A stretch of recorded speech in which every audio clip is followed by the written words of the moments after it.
Béti en hébreu et Baïti en arabe, ça veut dire ma maison. Donc l'idée en fait au départ c'était deux peuples qui partagent un peu la même maison. En fait c'est le sol décoratif de tout un appartement. Il y a vraiment des toilettes, une salle de bain, une cuisine, un séjour, une chambre. Et la taille originale c'est 45 mètres carrés à peu près. Je suis parti de carreaux, ce qu'on appelle des carreaux céramiques, des carreaux en ciment décoratifs, qui ont été inventés au XIXe siècle, en France entre autres. Et beaucoup de motifs qui ont été inspirés par les éliges qu'on trouve aussi bien au Maroc au sud de l'Espagne. Et ce qui m'intéressait, c'est qu'il y en a plein en fait en Palestine et en Israël. Ça parlait évidemment du partage du territoire et de la fragilité en fait de la situation. On a des amis qui partent le matin au travail, qui ne savent pas si, quand ils reviendront, ils vont retrouver leur maison entière. Donc c'était vraiment pour parler de ça, parler de cette fragilité de la maison, de l'habitat et du territoire qui est chaque jour plus morcelé et qui est chaque jour mis en danger en fait. C'est pour ça que l'œuvre est réalisée avec des épices. C'est des épices qui sont évidemment utilisées un peu partout, donc ça faisait sens aussi de les utiliser pour ça. L'autre idée qui m'intéressait d'exploiter, c'était les odeurs, puisqu'il y a 5 épices.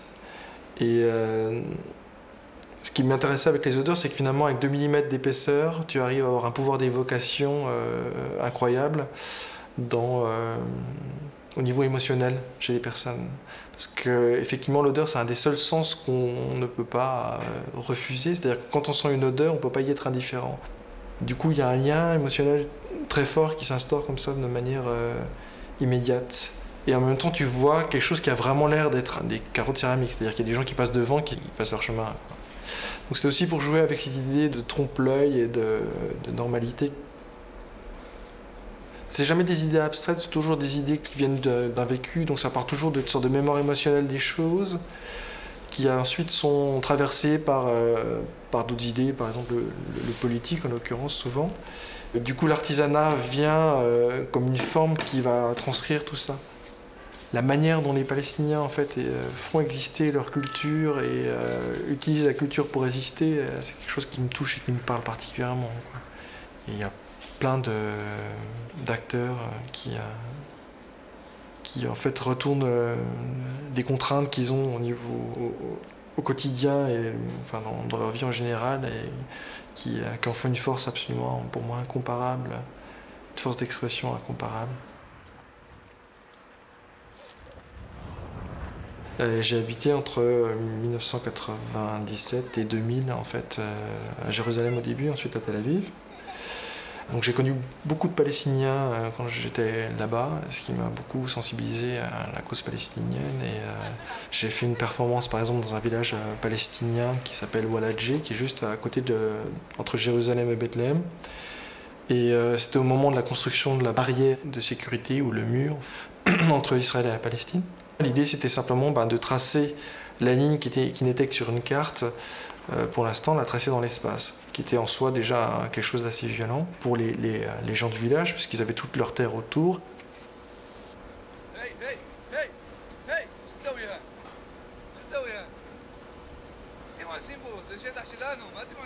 Tu manipules toujours un peu de nitroglycérine, quoi. Tu manipules des notions politiques qui sont à la fois extrêmement changeantes, compliquées, et tu dois en fait les exprimer aussi dans des installations qui n'ont pas forcément la finesse de l'analyse que tu peux avoir toi par ailleurs en fait.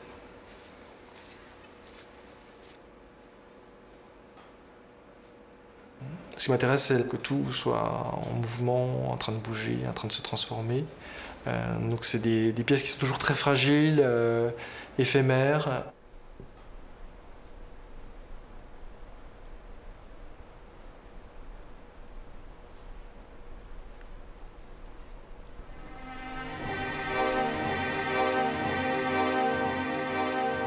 J'ai commencé à me diriger vers l'idée de traduction. J'étais justement moi un peu le traducteur d'une situation, puis après un traducteur d'une langue à une autre, et puis d'un médium à un autre.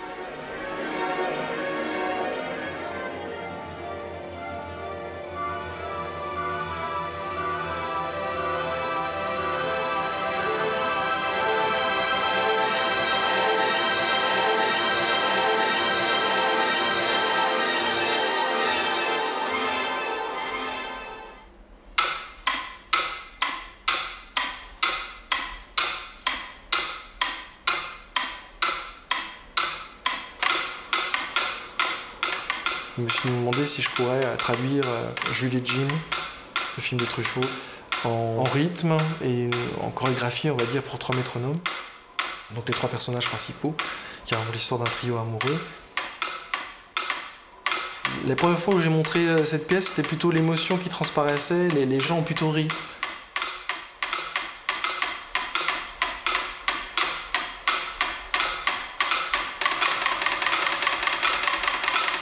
J'aime bien jouer avec ça, ouais. Même si je pense pas, franchement, au burlesque, à chaque fois que je fais une pièce, mais ça sort assez souvent. Parce que je trouve que dans le burlesque, il y a une manière de toucher les gens qui est absolument immédiate. Et après, tu peux faire passer des choses derrière, ça passera beaucoup mieux qu'avec des longs discours. Donc c'est ça aussi la force d'une expression plastique comme quand on utilise le burlesque ou quand on utilise par exemple des matières odorantes, c'est que tu as un pouvoir décuplé avec très peu de moyens. Et ça permet de faire passer des idées qui passeraient peut-être pas autrement d'ailleurs.